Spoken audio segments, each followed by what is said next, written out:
اما بعد فاعوذ باللہ من الشیطان الرجیم بسم اللہ الرحمن الرحیم یا ایہا الذین آمنوا اذا نودی للصلاة من یوم الجمعة فاسعوا الى ذکر اللہ وذروا البیع ذالکم خیر لکم ان کنتم تعلمون فَإِذَا قُضِيَتِ الصَّلَاةُ فَانتَشِرُوا فِي الْأَرْضِ وَابْتَغُوا مِن فَضْلِ اللَّهِ وَاذْكُرُوا اللَّهَ كَثِيرًا لَعَلَّكُمْ تُفْلِحُونَ وَإِذَا رَأَوْا تِجَارَةً أَوْ لَهْوًا انفَضُّوا إِلَيْهَا وَتَرَكُوكَ قَائِمًا قُلْ مَا عِندَ اللَّهِ خَيْرٌ مِّنَ اللَّهْوِ وَمِنَ التِّجَارَةِ واللہ خیر الرازقین صدق اللہ العظیم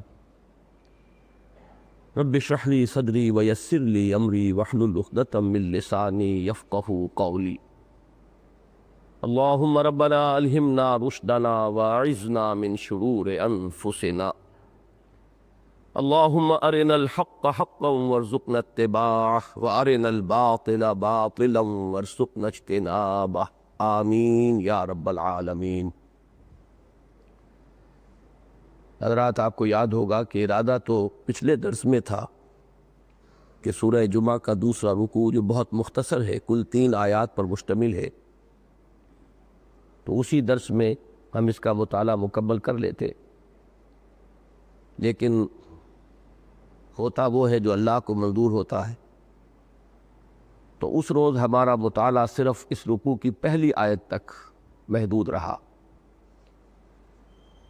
بقیہ 2 آیات ہیں جن کا آج ہمیں مطالعہ کرنا ہے، یعنی سورہ جمعہ کی آخری 2 آیات۔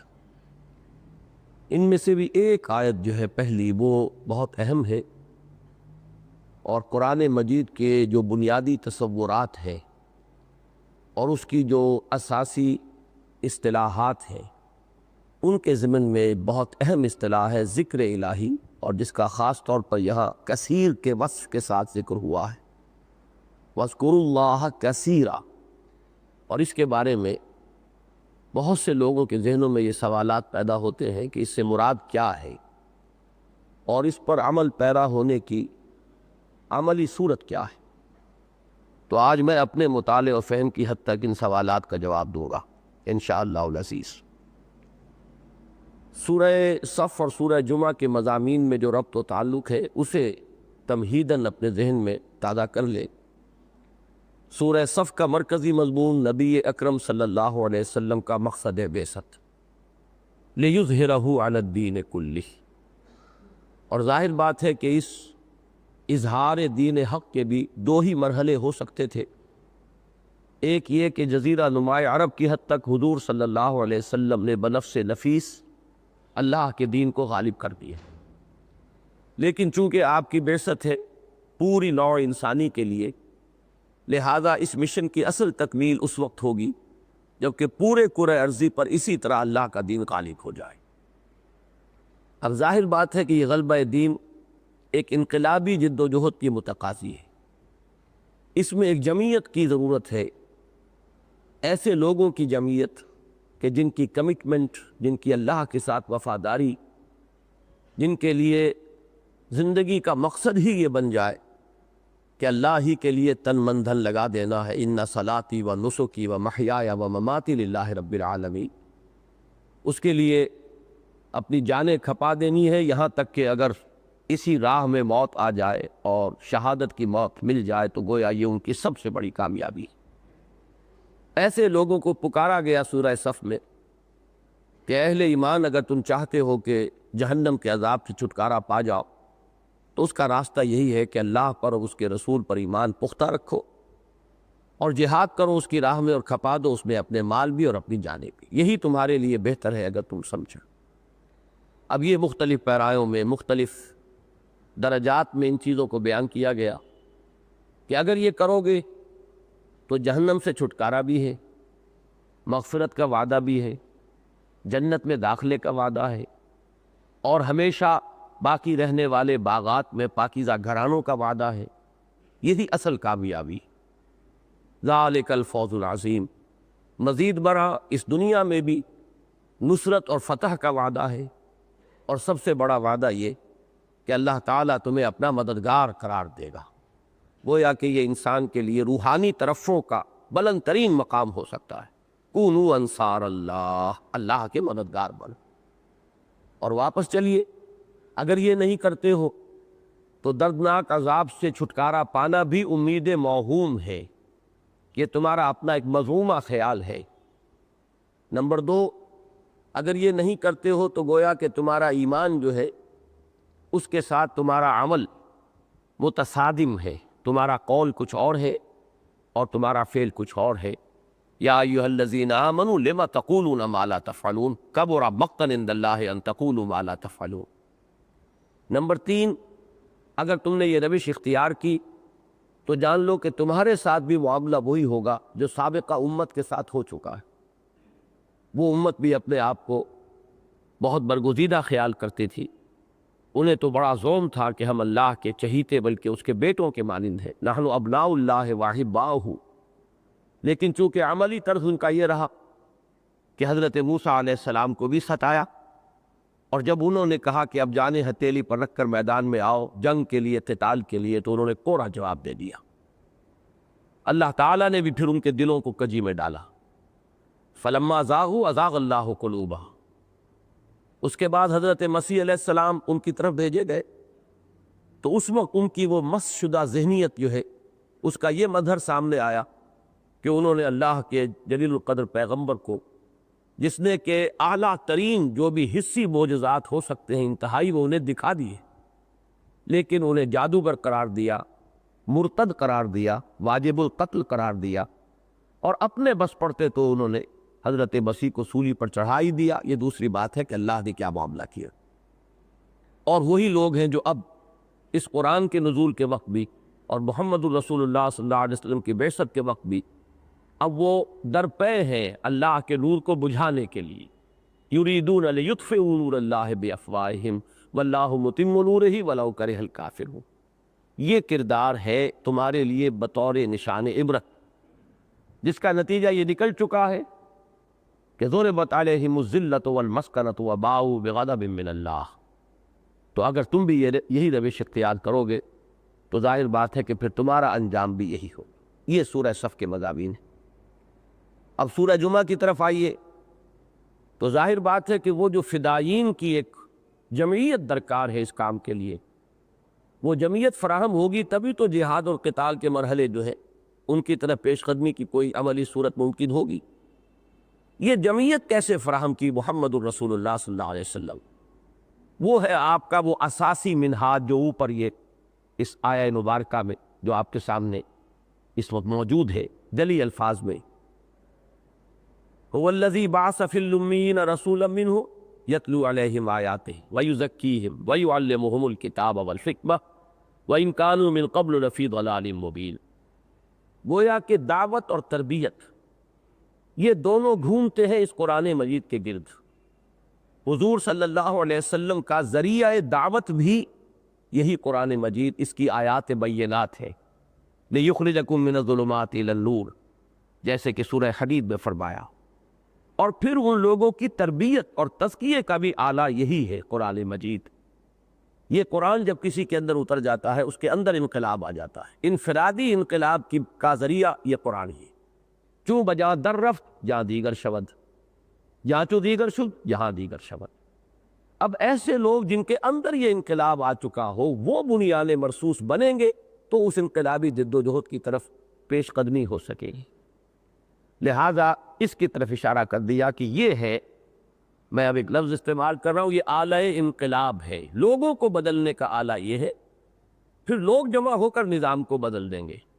یہ دو مرحلے ہی ہو سکتے ہیں، اس کے سوا کوئی تیسرا راستہ ممکن نہیں۔ اب چونکہ یہ جیسا کہ میں سورہ صف کے خلاصے میں عرض کر چکا ہوں کہ صرف عرب کی حد تک انقلاب لانا جو ہے یا اللہ کے دین کا غلبہ وہی آخری مقصود نہیں ہے، بلکہ پورے کرۂ ارضی پر اللہ کے دین کا غلبہ مقصود ہے، اور یہ کام ابھی ہونا ہے حضور کے بعد صلی اللہ علیہ وسلم۔ لہذا وہ آلہ انقلاب حضور نے امت کے حوالے کر دیا۔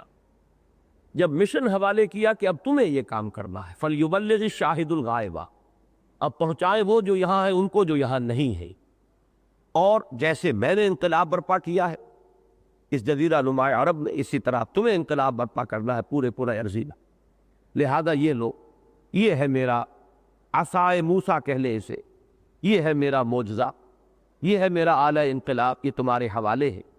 چنانچہ میں نے آپ کو وہ الفاظ سنائے تھے جو مسلم شریف میں آئے ہیں، حضرت جابر بن عبداللہ رضی اللہ تعالی عنہ نے جو تفصیلات بیان کی ہیں حجۃ الوداع کی، اور طویل ترین روایت جو ہے، کیونکہ حضور نے ہجرت کے بعد تو ایک ہی حج کیا، وہی ہجرت کے بعد کا پہلا حج بھی ہے اور آخری حج بھی ہے، وہ حجۃ الوداع بھی ہے۔ باقی اس سے پہلے، ہجرت سے پہلے جو بھی آپ نے حج کیے ہوں گے ان کی ہمارے پاس کوئی تفصیل نہیں ہے، کوئی ڈیٹیل نہیں ہے۔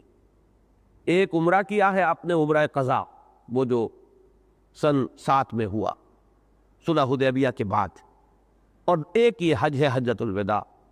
اس میں آپ نے اپنے خطبے کے اختتام پہ فرمایا وَقَدْ تَرَكْتُ فِيكُمْ، میں چھوڑ کر جا رہا ہوں تمہارے مابین، مَا لَن تَضِلُّوا بَعْدَهُ إِنِ اعْتَصَمْتُمْ بِهِ، کہ اگر تم اسے مضبوطی سے تھامے رکھو گے کبھی گمراہ نہیں ہوگے۔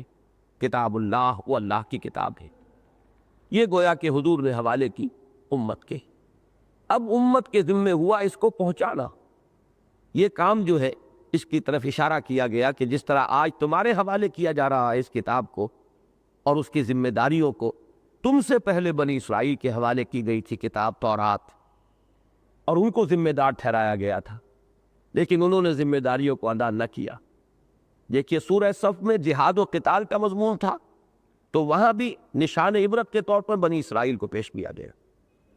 یہاں قرآن کے پڑھنے پڑھانے اور قرآن کے ذریعے دعوت اور تربیت، وہ چونکہ اصل مضمون ہے، لہذا سابقہ امت میں اپنی کتاب کے ساتھ جو سلوک کیا اس کا ذکر کر دیا گیا۔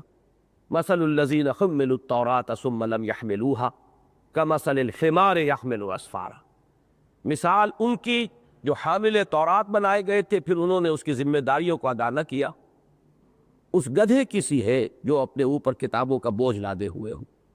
گٹھری بنی ہوئی ہے کتابوں کی، اعلیٰ ترین فلسفے کی اور حکمت کی کتابیں، لیکن گدھے کی پیٹھ پر اگر وہ گٹھری رکھی ہوئی ہے تو اسے کوئی اس کا فائدہ نہیں۔ یہ مثال ہے اس قوم کی، اس امت کی، کہ جو حامل کتاب الہی بنائی جائے اور پھر وہ اس کی ذمہ داریوں کو ادا نہ کرے۔ اس کے بعد ایک اسی سابقہ امت کے حوالے سے ایک اور اہم نکتہ ہے جس کی رہنمائی کر دی گئی کہ جب کوئی امت مسلمہ اپنے اصل فرائض منصبی کو چھوڑ دیتی ہے اور جو کتاب اللہ کی اس کے پاس ہوتی ہے، بجائے اس کے ساتھ تمسک کے اور بجائے اس کی ذمہ داریوں کو ادا کرنے کے اسے گویا کہ اپنا تکیہ بنا لیتی ہے، تو پھر اسے جو سہارا درکار ہوتا ہے، ذہنی سہارا، وہ اس کے کچھ مذمومہ خیالات ہوتے ہیں، امانی ہوتے ہیں۔ ہم تو بخشے بخشائے ہیں، ہم تو اللہ کے چہیتے ہیں۔ اس پر بڑے سرچنگ انداز میں ان سے یہ بات کہلائی گئی نبی اکرم صلی اللہ علیہ وسلم کی زبانی، کہ ان سے کہیے اگر واقع تمہارا یہ گمان ہے کہ تم اللہ کے بڑے چہیتے اور لاڈلے ہو تو پھر تمہیں موت کی تمنا کرنی چاہیے، پھر زندگی تم پر گراں ہونی چاہیے، اس لیے کہ دوست سے ملاقات کی انسان کو آرزو ہوتی ہے، نہ کہ اس سے دور رہنے کی۔ یہ ہے گویا کہ ایک ایسا انداز کہ جس سے ہر شخص اپنے گریبان میں جھانکنے پر مجبور ہو جائے، اور فرمایا کہ یہ جیسے کہ میں نے 2 اور مقامات کے حوالے سے آپ کو سامنے رکھا تھا کہ ان میں سے ہر شخص یہ چاہتا ہے کہ ہماری زندگی جو 1000 برس کی ہو جائے، لو یعمر 1000 سنہ، اور یہ چیز جو ہے یہ جس امت مسلمہ میں آ جائے پھر وہ بودھی ہو جاتی ہے، اس کے اندر کوئی مقاومت نہیں رہتی، کوئی قوت نہیں رہتی۔ اس کے لیے میں نے آپ کو وہ حدیث سنائی کہ حضور نے پیشگی تنبیہ فرما دی تھی کہ مسلمانوں تم پر بھی ایک وقت ایسا آئے گا کہ تم اقوام عالم کے لیے لقمہ تر بن جاؤ گے، جیسے دسترخوان پر کھانا چن دیا گیا ہو تو پھر بلاتے آؤ بھائی آئیے تشریف لائیے تناول فرمائیے، ایسے دنیا کی قومیں تم پر ایک دوسرے کو دعوت دے رہی۔ صحابہ نے عرض کیا امن قلت نحن یومئذ یا رسول اللہ، حضور کیا اس دن ہماری تعداد بہت کم ہو؟ فرمایا نہیں، بل انتم یومئذ کثیر، تعداد تو تمہاری بہت ہوگی، ولکنکم غثاء کا غصہ اس سے، لیکن تم ایسے ہو کر رہ جاؤ گے جیسے سیلاب کے اوپر کا جھاگ، اور اللہ تعالیٰ تمہارے دشمنوں کے دلوں میں سے تمہاری ہیبت کو نکال دے گا، روب نہیں رہے گا، دھاک نہیں، اور تمہارے اندر ایک بیماری پیدا ہو جائے گی جس کا نام وہن ہے۔ جب پوچھا گیا مل وہن یا رسول اللہ، اے اللہ کے رسول وہ وہن کیا ہے؟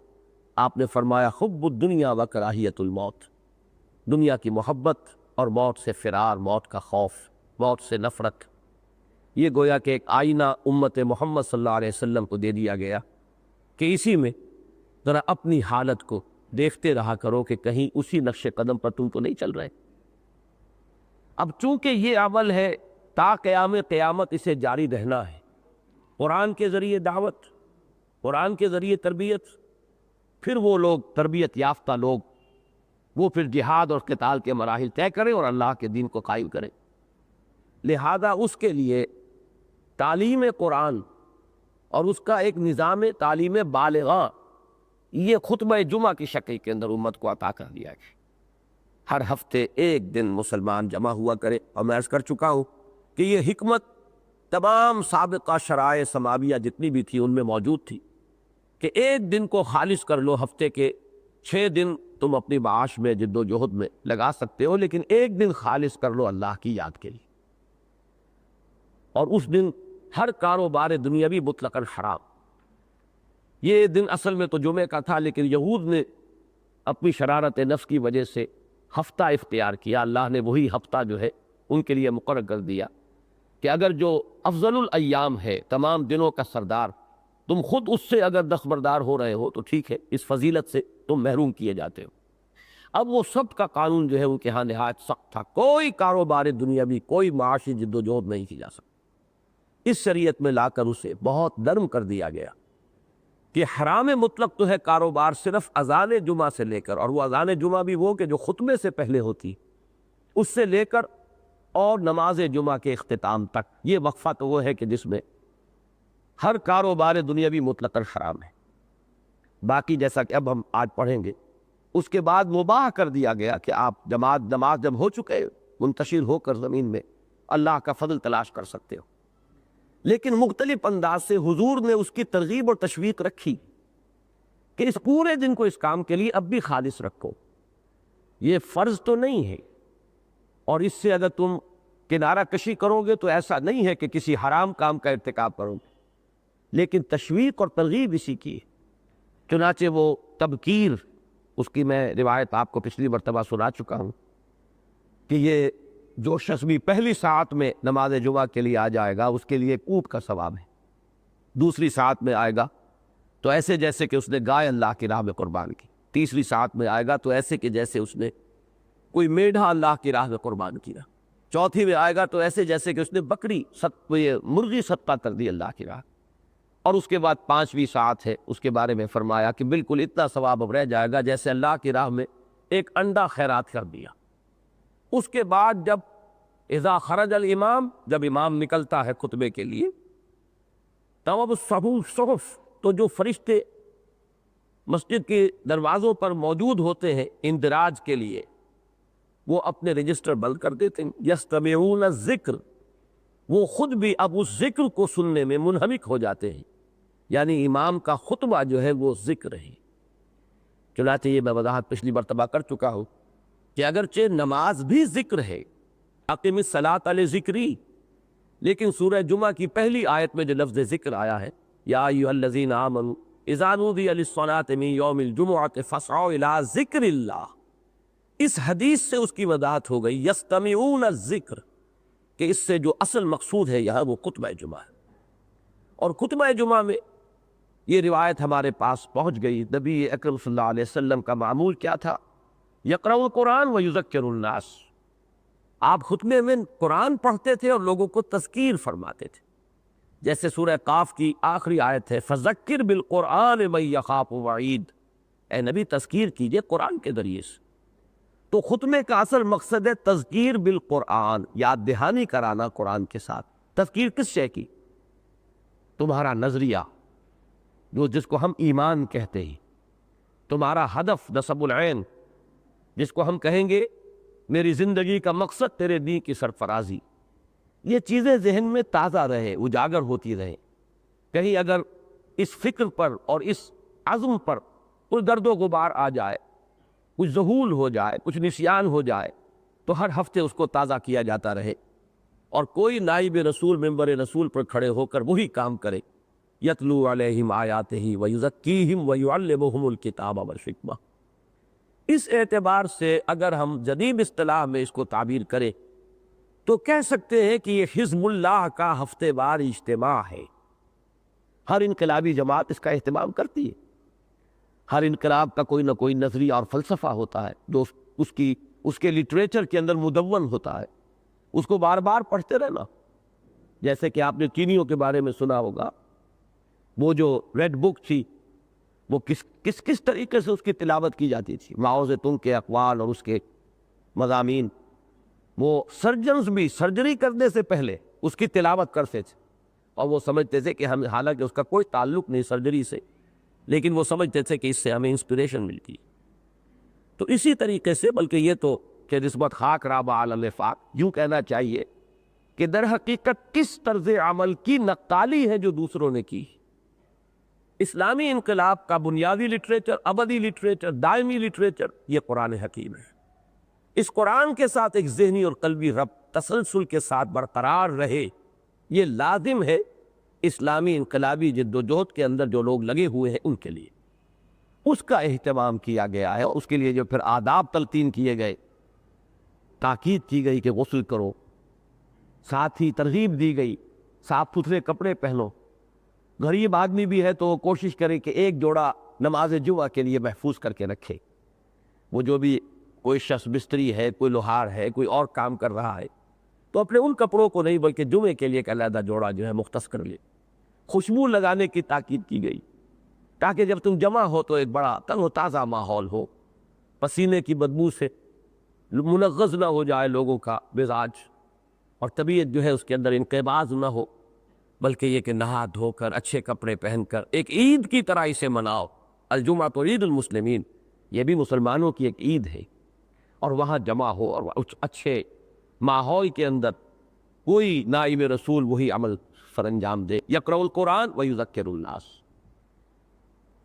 یہ تو وہ مضامین ہے کہ جو اب تک ہم پڑھ چکے ہیں۔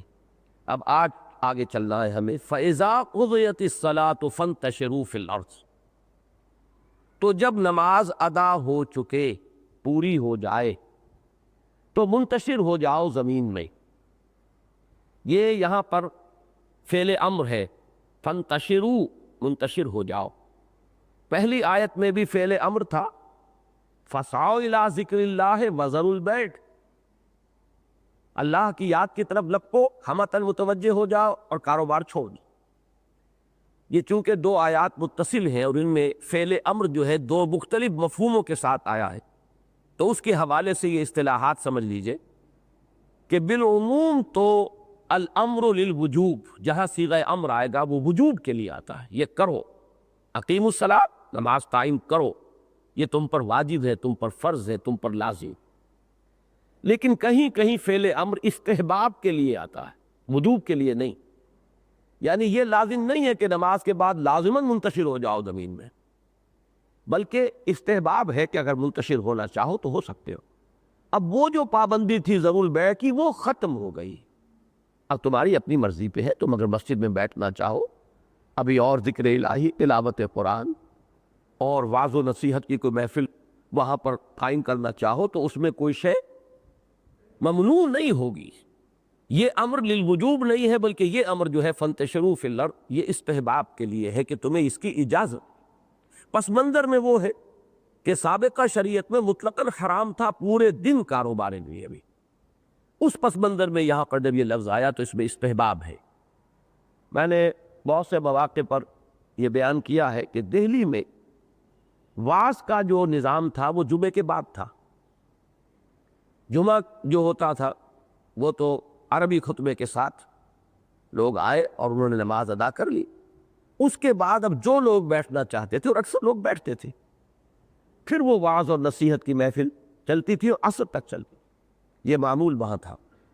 اس کا ایک بہت بڑا فائدہ یہ میں محسوس کرتا ہوں کہ ہوتا تھا کہ جس کو بھی بیٹھنا ہے وہ پہلے منٹ سے موجود ہے، تو گفتگو مربوط ہو سکتی تھی۔ اب یہ جمعے سے قبل کا جو معاملہ ہو گیا ہے اس میں یہ ہے کہ ابھی کچھ لوگ ہیں ابتدا میں تو اکثر مساجد میں 3-4 آدمی بیٹھے ہوتے ہیں، رفتہ رفتہ جو ہے وہ ٹرکلنگ ڈاؤن ہوتی رہتی ہے، 1 آ گیا، 2 آ گئے، 3 آ گئے، تو اس سے واقعہ یہ ہے کہ کوئی منظم بات، مرتب بات وہ نہیں ہو پاتی۔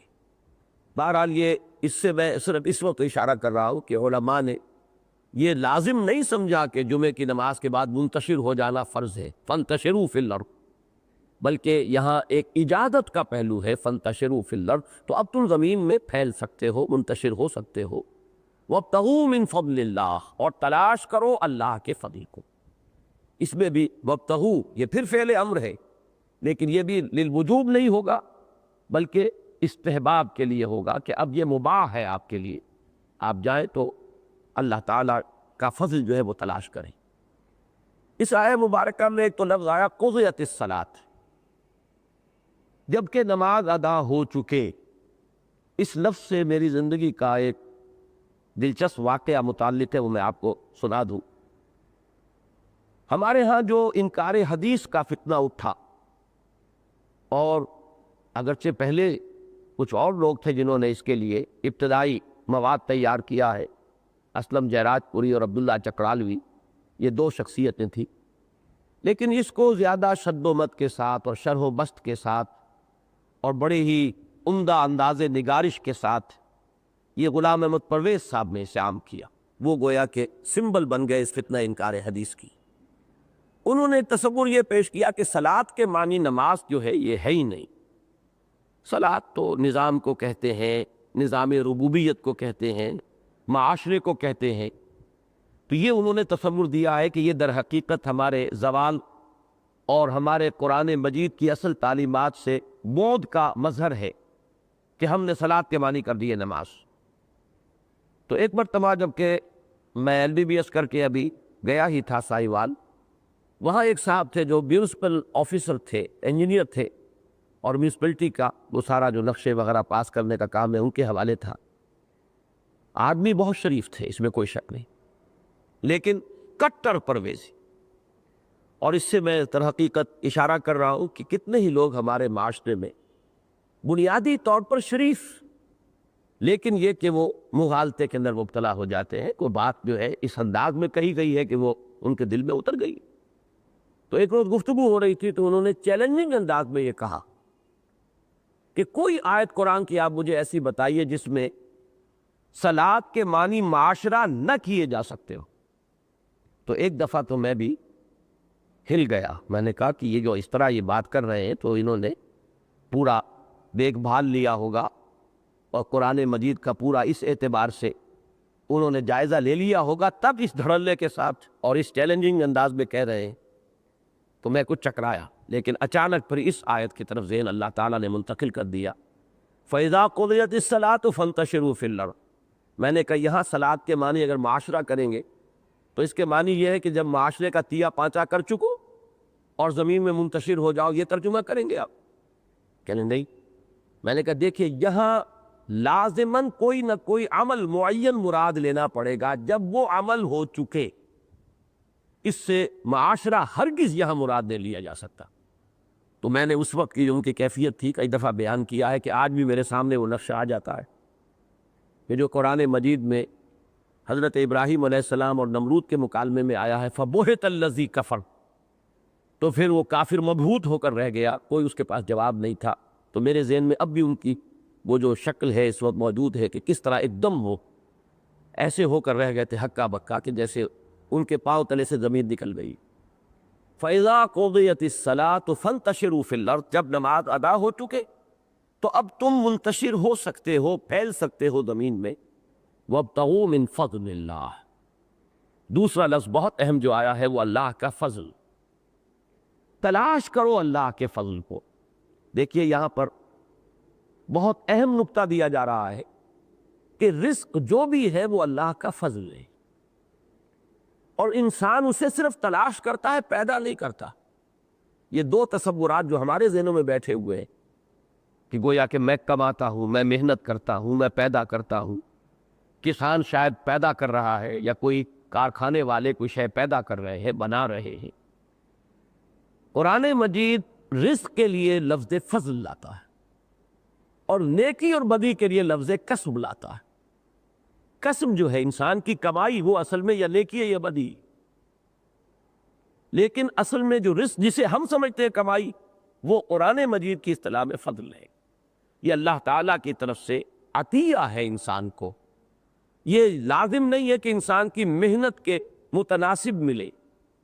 انسان بسا اوقات نہایت ذہین انسان، اور وہ لاکھ ہاتھ پہ مارتا ہے، اس کے ہاتھ پلے کچھ نہیں پڑتا۔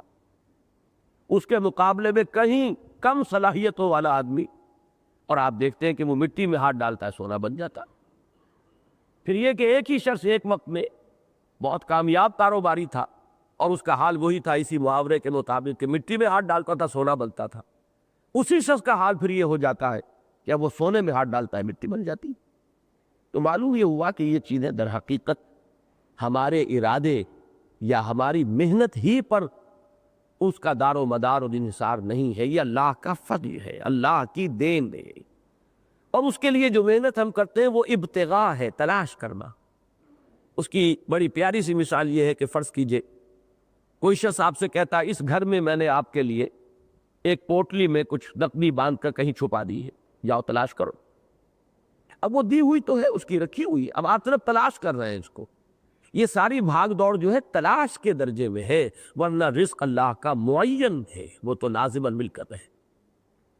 اسی لیے میں ایک مثال دیا کرتا ہوں کہ رزق اکل حلال اور اکل حرام کا اتنا ہی فرق ہے کہ فرض کیجئے کوئی شخص کہتا ہے کہ لائل پور کا گھنٹہ گھر جو ہے، چوک جو ہے، وہاں میں نے فلاں چیز آپ کے لیے رکھ دی ہے آپ کی، لیکن اس بازار سے جا کر لیں گے تو جائز ہے، اور اس بازار سے جا کر لیں گے تو ناجائز ہے۔ ادھر سے جانا ممنوع ہے، ادھر سے جانے کی اجازت ہے۔ اب اگر آپ اس جائز راستے سے جس سے اجازت ہے اس سے جائیں گے تو وہ آپ کے لیے حلال ہو گئی، اور اگر آپ نے اس ممنوع راستے سے جا کر لیا تو وہ حرام، حالانکہ وہ تو آپ کے لیے معین تھی، وہ تو دی جا چکی تھی، لیکن اس کا ذریعہ جو ہے تلاش کا وہ آپ نے غلط اختیار کر لیا۔ ورنہ یہ ہے کہ رزق تو در حقیقت اللہ تعالیٰ کی طرف سے معین ہے، مقدر ہے، اور یہ اللہ کا فضل ہے، یہ تمہاری محنت اور کسب کے اوپر اس کا دار و مدار نہیں۔ فَإِذَا قُضِيَتِ الصَّلَاةُ فَانتَشِرُوا فِي الْأَرْضِ وَابْتَغُوا مِن فَضْلِ اللَّهِ۔ اب اس کے بعد آئے وہ الفاظ وَاذْكُرُوا اللَّهَ كَثِيرًا لَعَلَّكُمْ تُفْلِحُونَ، اور اللہ کا ذکر کرو کثرت کے ساتھ، یاد کرو اللہ کو کثرت کے ساتھ تاکہ تم فلاح پاؤ۔ یہ فلاح کا دار و مدار ذکر کی کثرت کے ساتھ ہے۔ اس کے حوالے سے اصل میں میں چاہتا ہوں کہ آج ذکر کی حقیقت، اس کی ماہیت، قرآن مجید کی ایک بنیادی اصطلاح ہونے کے اعتبار سے اس کا اصل مفہوم، پھر اس کے ذرائع، اس کے طریقے جو ہمیں ملتے ہیں کتاب و سنت سے، ان کے بارے میں ہم ایک اجمالی جائزہ لے لیں گے۔ سب سے پہلے تو اس لفظ کی اصل حقیقت کو سمجھیے۔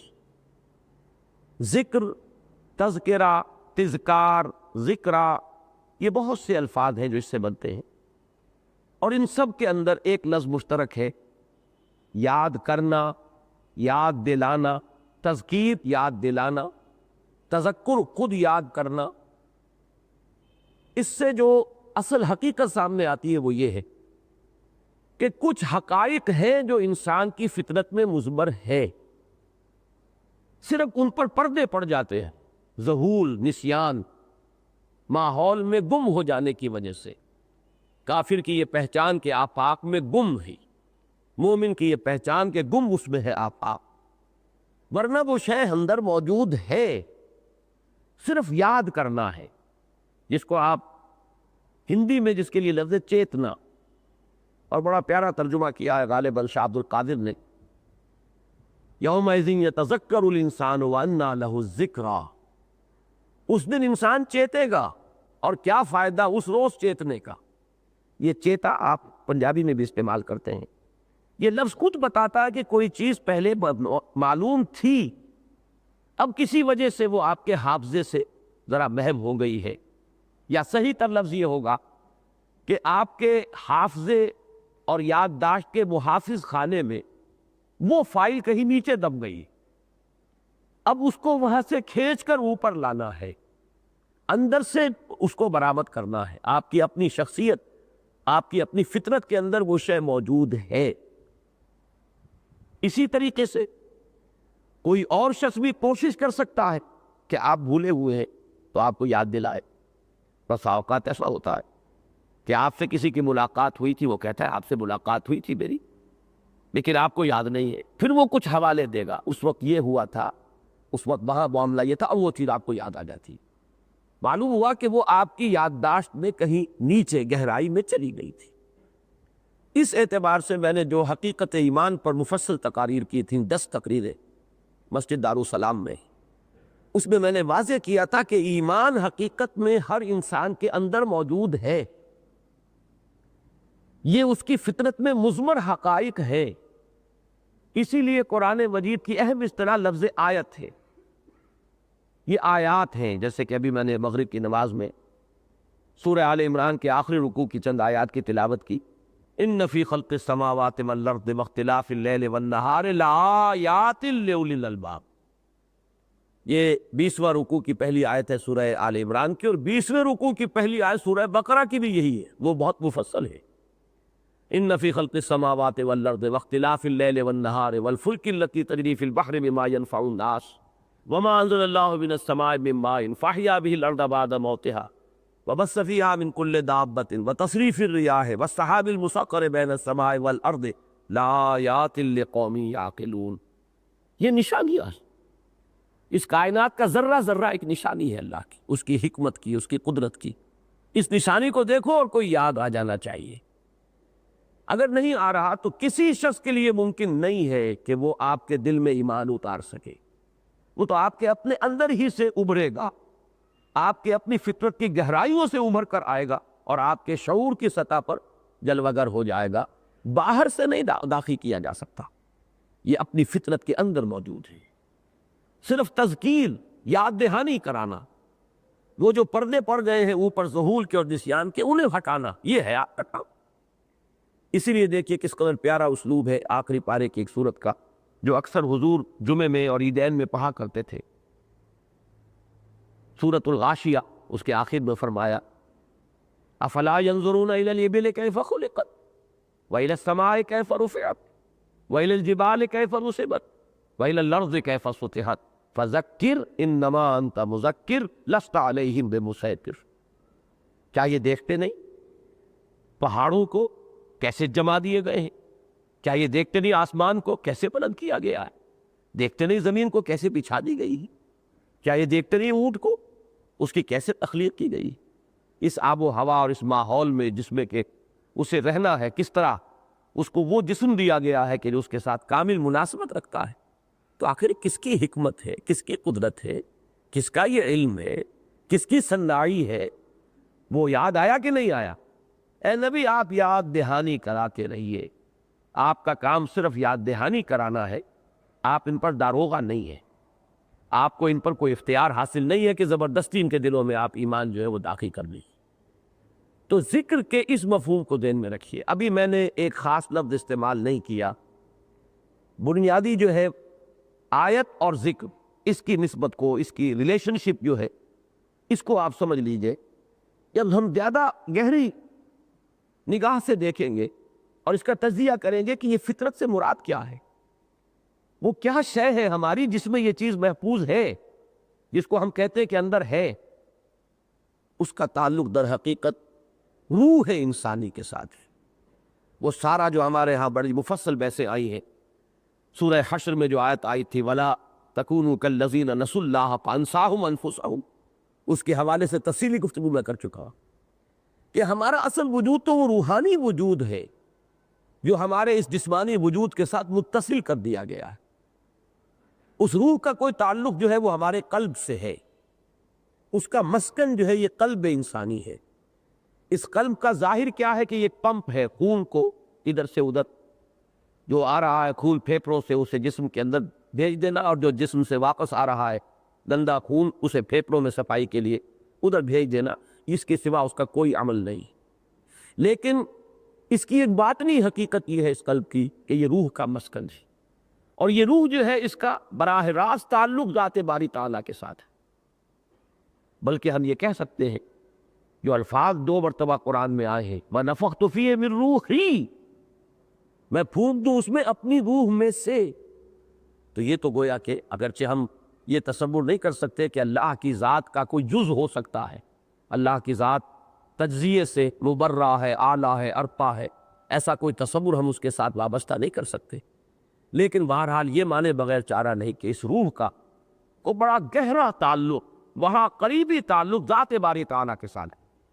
سمجھ میں آئے یا نہ آئے، اس کو بڑا پیارا شعر ہے فارسی کا، اتصال بے تکیف بے قیاس، ہست رب الناس را با جان ناس۔ رب الناس اللہ، اس کا اتصال ہے لوگوں کی جان کے ساتھ، اگرچہ اس اتصال کو ہم نہیں جانتے، کیفیت نہیں جانتے، بے تکیف بے قیاس، کوئی ایسی ہمارے سامنے مثال بھی نہیں ہے، تشبیہ بھی نہیں ہے جس سے اس کی حقیقت کو بیان کیا جا سکے، لیکن ہے اتصال۔ اتصال کہتے ہیں جڑا ہوا ہونا، متصل، اتصال بے تکیف بے قیاس۔ اتصال کو ہم اس کی کیفیت کو نہیں جانتے، نہ ہم یہ جانتے ہیں کہ کوئی مثال جس سے کہ ہم سمجھ سکیں، جو ہمارے مشاہدے میں اور تجربے میں مثالیں آتی ہوں، ان میں سے کوئی مثال بھی ایسی نہیں ہے جو اس اتصال کی نوعیت کو واضح کر سکے۔ اتصال بے تکیف بے قیاس، ہست رب الناس را با جان ناس۔ اب ظاہر بات ہے قرآن جب کہتا ہے نحن اقرب الیہ من حبل الورید، ہم تو انسان کے اس کی رگے جاں سے بھی قریب تر، تو یہ قرب اور یہ اتصال، لفظ اتصال اس کے لیے میں سمجھتا ہوں کہ نہایت موزوں لفظ ہے۔ اتصال بے تکیف بے قیاس، ہست رب الناس را با جان ناس۔ ایک اور شعر میں یہ حقیقت آئی ہے، میں نے یہ اشعار آپ کو سنائے تھے،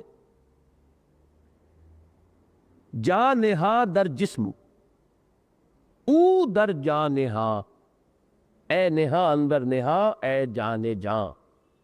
اب دیکھیے اس میں بڑی پیاری بات آ گئی، ہمیں معلوم ہے کہ ہمارے جسم میں جان ہے، یہ تو حشر جانتا ہے، جان کہاں ہے ہم نہیں جانتے، کس عضو سے وابستہ ہے ہم نہیں جانتے، آج تک بھی نہیں معلوم۔ بڑی سے بڑی فزیولوجی کی کتاب پڑھ جائیے، وہ آپ کو یہ نہیں بتا سکی کہ جان کا تعلق جو ہے وہ کس طور سے ہے اس جسم کے ساتھ۔ تو جیسے جان ہے نہاں پنہاں ہے، جان نہاں در جسم او در جان نہاں، وہ یا وہ روح جس کا اس کی ذات کے ساتھ گہرا تعلق ہے، وہ جان انسانی کے اندر اسی طرح پنہاں ہے جیسے انسانی جان جسم انسانی کے اندر پنہاں ہے۔ جان نہاں در جسم او در جان نہاں، اے نہاں اندر نہاں۔ خود جان بھی ایک مخفی حقیقت ہے، پھر اس کے اندر ایک اور مخفی حقیقت ہے، اے نہاں اندر نہاں اے جان جاں۔ ان چیزوں کو سامنے رکھیے، یہ ہے اصل وہ شے جو روح کی حقیقت کو نہیں سمجھتے، وہ ان چیزوں کو استعارہ سمجھ کر گزر جائیں گے کہ فطرت میں مضمر ہے، فطرت میں مضمر بچے مانی ڈارت، آیا حیوانات کی فطرت کے اندر بھی وہ موجود ہے؟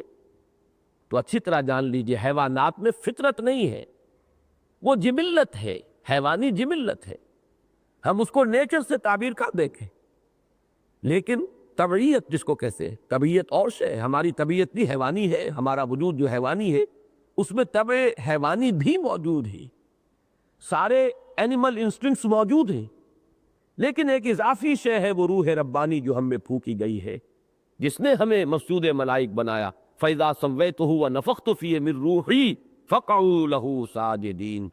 جب میں اس کو نوک پلک سوار دوں، اس کی تخلیق مکمل کر دوں اور اس میں اپنی جان میں سے پھونک دوں، تب گر پڑنا اس کے سامنے سجدے میں۔ 2 مرتبہ یہ الفاظ قرآن میں آئے۔ در حقیقت اس میں مضمر ہے معرفت رب بھی، اس میں مضمر ہے محبت خداوندی بھی، لیکن وہ دبی ہوئی ہے، وہ ہمارے حیوانی وجود کے دباؤ کے تحت وہ سسکتی رہتی ہے، یہاں تک کہ بسا اوقات وہ بالکل مردہ بن کر اور اس جسم کے اندر وہ گویا کہ دفن ہو کر رہ جاتی ہے، اور یہ چلتا پھرتا ایک تازیہ ہوتا ہے انسان کا جسم، نظر آ رہا ہے کہ انسان چل پھر رہا ہے، حقیقت میں اس انسان کا اصل انسان مر چکا ہے، وہ اب حیوان انسان ہے جو چل پھر رہا ہے۔ یہ ہے در حقیقت، اگر اس بات کو سمجھ لیں گے تو اب ذکر کی حقیقت سامنے آ گئی، وہ تو اندر ہے، صرف یہ ہے کہ ایکٹیویٹ کرنا ہے اسے۔ میں نے ان تقریروں میں لفظ استعمال کیا تھا کیٹلیٹک ایجنٹ، 2 چیزیں ہیں ان کے مابین، کیمیکل ایکشن ہو نہیں سکتا جب تک کہ کیٹلیٹک ایجنٹ موجود نہ ہو، اور وہ ایجنٹ کنزیوم نہیں ہوتا، وہ صرف اس عمل کو شروع کرا کے پھر وہ باقی ایسا کرتے جیسا کرتے ایسا موجود رہتا ہے۔ تو اسی طریقے سے یہ تمام آیات آفاقیہ، آیات انفسیہ، ان سب سے اور آیات قرآنیہ، ان سب سے مقصود کیا ہے کہ وہ جو انسان کی روح کے اندر جو معرفت رب، جو محبت رب ہے مضمر، اس کو اجاگر کیا جائے، ابھارا جائے، ظہور کے جو پردے پڑ گئے ان کو اٹھا دیا جائے، نسیان کے جو اس کے اوپر نقاب آ چکے ان کو ہٹا دیا جائے، تاکہ فطرت کے اندر سے ابھر کر وہ شے جو ہے اس کے شعور کی سطح پر آ جائے۔ تو اصل میں ذکر نام ہے اس شے کا۔ اب اس کے ذرائع ہیں، اس کے لیے کیا کیا شکلیں اختیار کی جائیں جن کو کہ ہم عام طور پر ذکر سے تعبیر کر دیتے ہیں۔ دیکھیے اب یہاں پر نوٹ کیجئے، ذرائع ذکر میں اہم ترین، جامع ترین، مؤثر ترین خود قرآن مجید ہے۔ یہی وجہ ہے کہ قرآن مجید اپنے آپ کو ایک سے زائد مقامات پر کہتا ہے الذکر، یہ ذکر ہے، الذکر، دی ریممبرنس، اس لیے کہ یہ جو ہمارے اندر سے ابھار کر ہمارے اپنی فطرت میں مضمر حقائق، ہماری اپنی روح کی معرفت جو اس میں موجود ہے، اس کو ابھار کر لاتا ہے ہمارے شعور کے سطح پر، تو اس کے اعتبار سے سب سے مؤثر شے جو ہے یہ کلام اللہ ہے، یہ الذکر ہے۔ انا نحن نزلنا الذکر وانا لہ لحافظون، ہم نے ہی اس الذکر کو نازل کیا، ہم ہی اس کے محافظ ہیں۔ وانزلنا الیک الذکر لتبین للناس ما نزل الیہم، اے نبی ہم نے آپ پر یہ ذکر اس لیے نازل فرمایا تاکہ آپ لوگوں کے لیے واضح کریں جو ان کے لیے نازل کیا گیا ہے۔ یہی لفظ آیا ہے ایک جگہ سورہ ہجر میں کہ وہ کفار جو تھے معاندین اور استہزائی انداز میں وہ کہا کرتے تھے یا ایھا الذی نزل علیہ الذکر انک لمجنون، اے وہ شخص جس کا یہ گمان ہے کہ اس پر الذکر نازل کیا گیا ہے، ہم تو تمہیں پاگل سمجھتے ہیں، مجنون سمجھتے ہیں، آسیب زدہ سمجھتے ہیں، آپ کا دماغی توازن درست نہیں رہا ہے۔ یا ایھا الذی نزل علیہ الذکر انک لمجنون، تو سب سے بڑا ذکر جو ہے یہ قرآن حکیم ہے، اور اسی ذکر کا وہ سلسلہ جو پہلی آیت میں آیا یستمعون الذکر، خطبہ جمعہ جس کی غرض و غایت ہے قرآن مجید ہی کو پڑھنا اور قرآن مجید ہی کے ذریعے سے یاد دہانی اور تذکیر کرانا۔ نمبر 2 پر جامع ترین اس اعتبار سے کہ اس میں ذکر قولی ہی نہیں ہے بلکہ ذکر عملی بھی ہے، وہ ہے نماز۔ اقم الصلاۃ لذکری، اب دیکھیے یہاں پر لام آیا لذکری، میری یاد کے لیے، قائم رکھو نماز کو میری یاد کے لیے۔ مقصود ذکر ہے اور ذریعہ نماز۔ میں نے اس لیے کہا کہ اس میں قولی اور عملی دونوں طرح کے ذکر جو ہے وہ جمع ہو جاتے ہیں۔ جب آپ جھکتے ہیں، رکوع میں جاتے ہیں، گویا کہ اپنے وجود سے آپ نے اللہ کی عظمت کا اقرار کیا ہے۔ جب آپ سجدے میں گرتے ہیں اور پیشانی رکھ دیتے ہیں زمین پر، گویا کہ آپ نے اپنے اس عمل کے ذریعے اپنے انتہائی عجز اور تذلل کا مظاہرہ کیا، جیسے کہ حضور نے فرمایا کہ جب سجدہ کرو تو یوں محسوس کرو جیسے تم نے اپنے رب کے قدموں میں سر رکھ دیا ہے۔ یہ در حقیقت انسان کی اس انانیت اور خود پسندی اور اس کے تکبر کی انتہائی نفی ہے اگر شعور کے ساتھ ہو رہا ہو۔ نماز جو ہے اس میں اب تسبیح بھی ہے، تہلیل بھی ہے، اللہ اکبر تکبیر ہے، بار بار آ رہی ہے، سبحانک اللہم سے بات شروع ہو رہی ہے، سمع اللہ لمن حمدہ، ربنا لک الحمد، سبحان اللہ العظیم، سبحان ربی العظیم، سبحان ربی العالی۔ تو تسبیح، تکبیر، تہلیل، ان سب کا مجموعہ۔ پھر قرآن مجید، سورہ فاتحہ جو قرآن مجید کا لب لباب، جو اساس القرآن، جو ام القرآن، جو کافیہ شافیہ جس کے نام ہے، وہ سورہ مبارکہ ہر رکعت کا جزو لازم، یہ اور پھر اس کے ساتھ قرآن مجید کا کچھ اور حصہ۔ تو اب یہ جامع ترین شکل ہو گئی جس میں کہ صرف قول ہی قول نہیں ہے، عمل بھی آ گیا ہے۔ یہ اب ذکر کی اس اعتبار سے کہ قول اور عمل دونوں کا مجموعہ بن گیا ہے، تو اس اعتبار سے ایک امتیازی اس میں جامعیت پیدا ہو گئی۔ اب تیسرے نمبر پر آئیے، اور یہاں میں ذرا ایک اور اصطلاح انٹروڈیوس کراؤں گا کہ ایک ہے ذکر غیاب، ایک ہے خطاب حضوری۔ سبحان اللہ سبحان اللہ سبحان اللہ، اس میں خطاب نہیں ہے، اللہ سے ہم کلامی نہیں ہے، یہ گویا کہ ایک تھرڈ پرسن کے بارے میں ایک بات آپ کہہ رہے ہیں، ریپیٹ کر رہے ہیں، تکرار کر رہے ہیں، اس میں اللہ کے ساتھ خطاب نہیں۔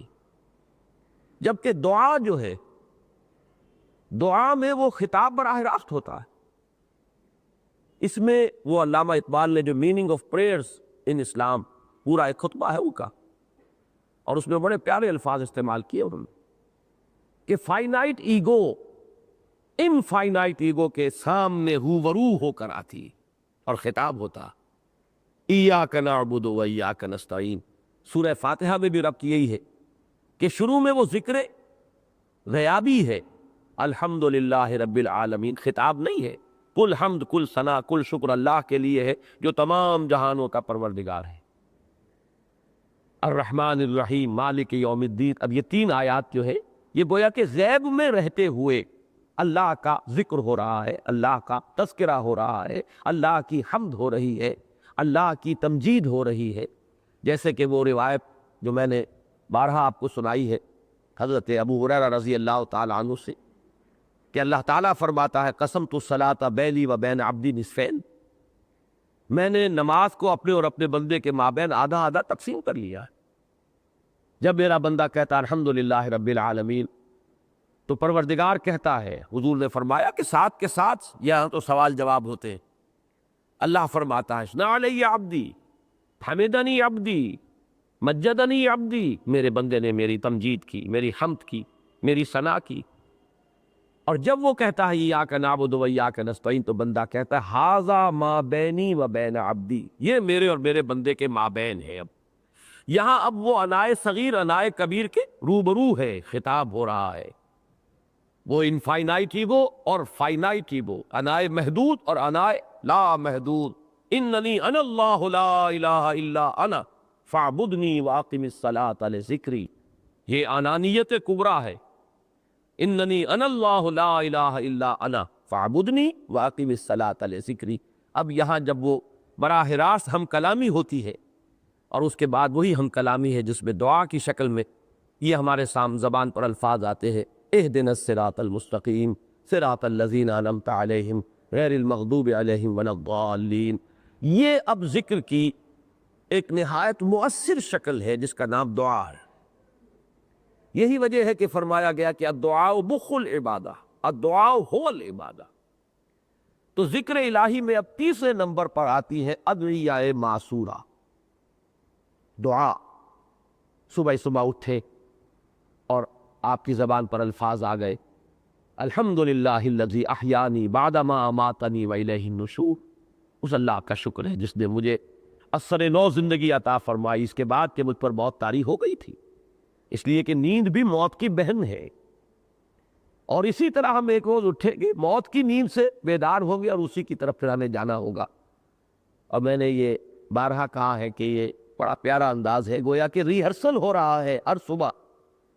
صبح قیامت کو جب وہ شخص اٹھے گا جو دن میں ہر صبح کا آغاز کرتا رہا اسی جملے سے الحمدللہ الذی احیانی بعد ما اماتنی والیہ النشور، تو یہ اس طرح اس کی ایک کنڈیشن ریفلیکس بن جائے گی کہ صبح قیامت کو جب وہ بیدار ہوگا تو جب یہ الفاظ اس کی زبان پر آئیں گے الحمدللہ الذی احیانی بعد ما اماتنی والیہ النشور، تو گویا کہ ایگزیکٹ جو ہے انطباق اس کا 100% وہ تو اس روز ہوگا صبح قیامت کو جب ہم اٹھیں گے، لیکن اسی کا گویا کہ ریہرسل ہو رہا ہے، روزانہ ہم اس کی مشق کر رہے ہیں کہ ظاہر بات ہے کہ نیند میں ہمارا شعور جو ہے وہ گویا کہ معوف ہو گیا تھا، سلب کر لیا گیا تھا، اب وہ شعور لوٹ کر آیا ہے ہم میں، تو شعور کے دوبارہ ہمارے اندر اجاگر ہونے پر ہم وہی الفاظ کہہ رہے ہیں الحمدللہ الذی احیانی بعد ما اماتنی والیہ النشور۔ پھر آپ جو بھی کام کر رہے ہیں زندگی کا، یہ ذکر کثیر کی سب سے زیادہ مؤثر شکل، ذرا سا اس میں معاملہ مشکل کا ہے، یاد کرنی پڑتی ہے، ابتدائی سی محنت کچھ کرنی پڑے گی۔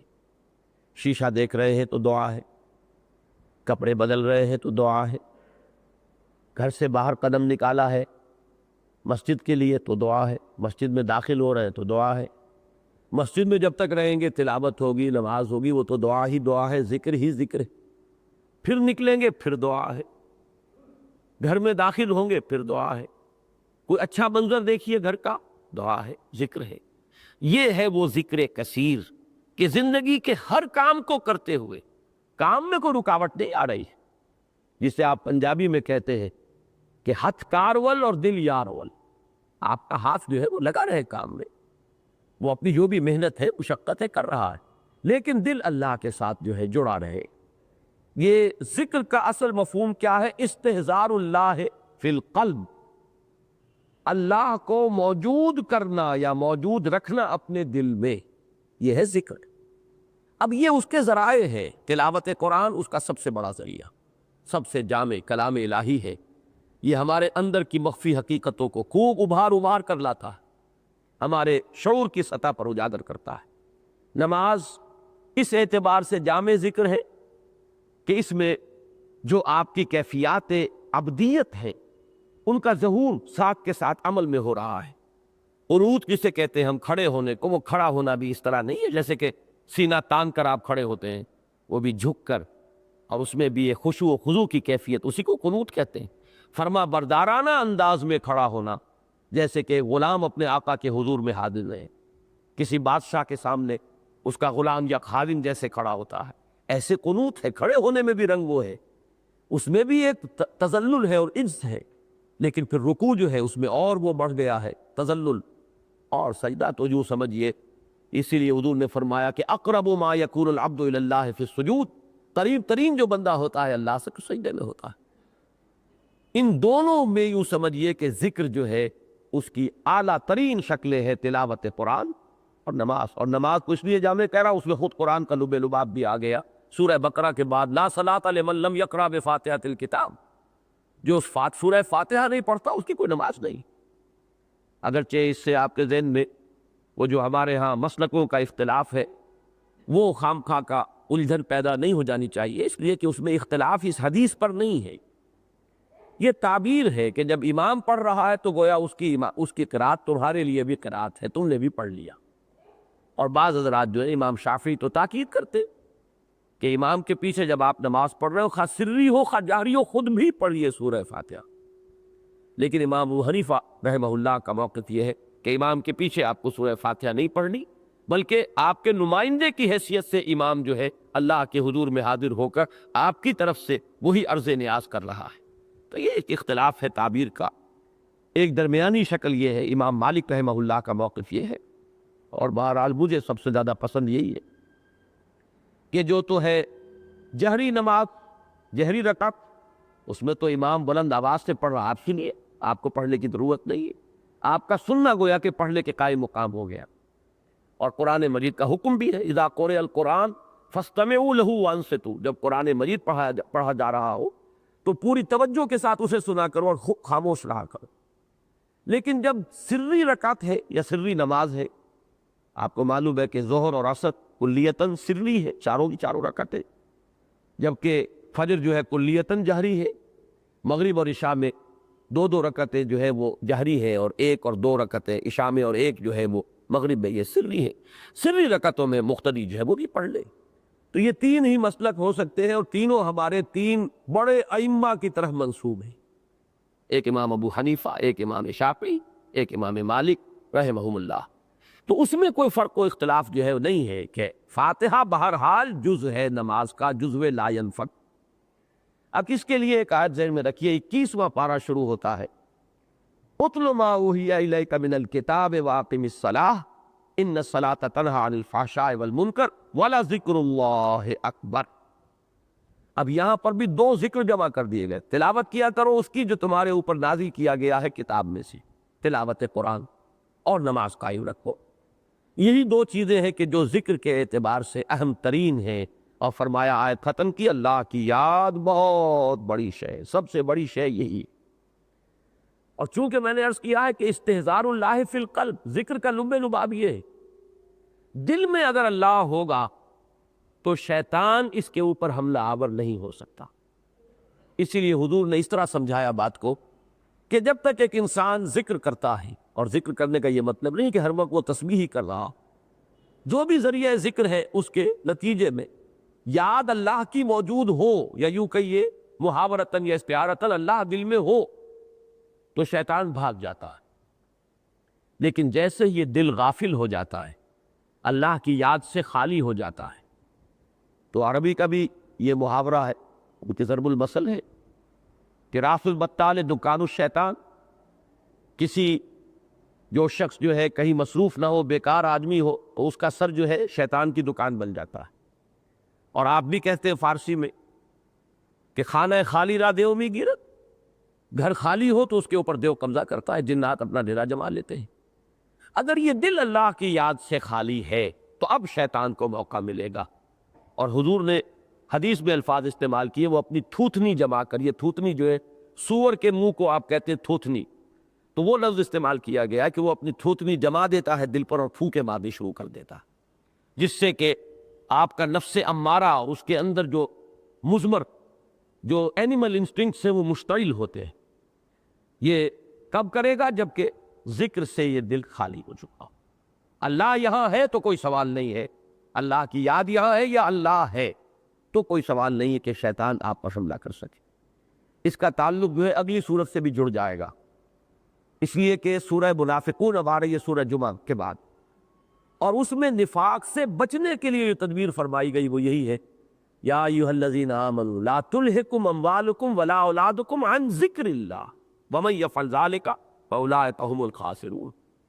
اہل ایمان دیکھنا تمہیں کہیں تمہاری اولادیں اور تمہارے مال اور اسباب یہ اللہ کی یاد سے غافل نہ کر دیں، ان میں مصروف ہو کر، ان میں گم ہو کر تم اللہ کو نہ بھول جاؤ۔ اگر ایسا کرو گے، جو شخص ایسی حرکت کرے گا تو وہ خسارہ پانے والوں میں سے ہو جائے گا۔ گویا کہ وہ شیطان کو اپنے اوپر تسلط کا موقع دے رہا ہے، اور شیطان جب مسلط ہو جائے گا دل پر تو اس کا تدریجاً پھر عمل کیا ہوگا کہ اوپر سے آپ مسلمان نظر آئیں گے، جیسے چوکھٹ جو ہوتی ہے لکڑی کی، اوپر سے وہ پوری نظر آتی ہے کہ پوری چوکھٹ ہے، اندر سے دیمک چٹ کر چکی، وہ ایک منیر اوپر چھوڑتی جاتی ہے، اتنی اللہ تعالیٰ نے عقل اسے بھی دے رکھی ہے۔ اگر وہ اوپر وہ نہ رہے کوئی ونیئر تو فوراً لوگوں کو معلوم ہو جائے گا کہ دیمک لگ گئی ہے، اور وہ کوئی نہ کوئی علاج فوراً کر لیں گے، لیکن وہ اوپر کی ایک پھٹی چھوڑ دے گی اور اندر ہی اندر سب کچھ کھا جائے گی۔ بالکل اسی طریقے سے اوپر سے بظاہر ایک شخص مسلمان رہ جاتا ہے، اندر سے ایمان اس کا ختم ہو جاتا ہے، اس لیے کہ شیطان جو ہے اس کے اندر نقب لگا رہا ہے اور دیمک کی طرح چٹ کر رہا ہے اس کے اندر کہ ایمان اور اعتقاد۔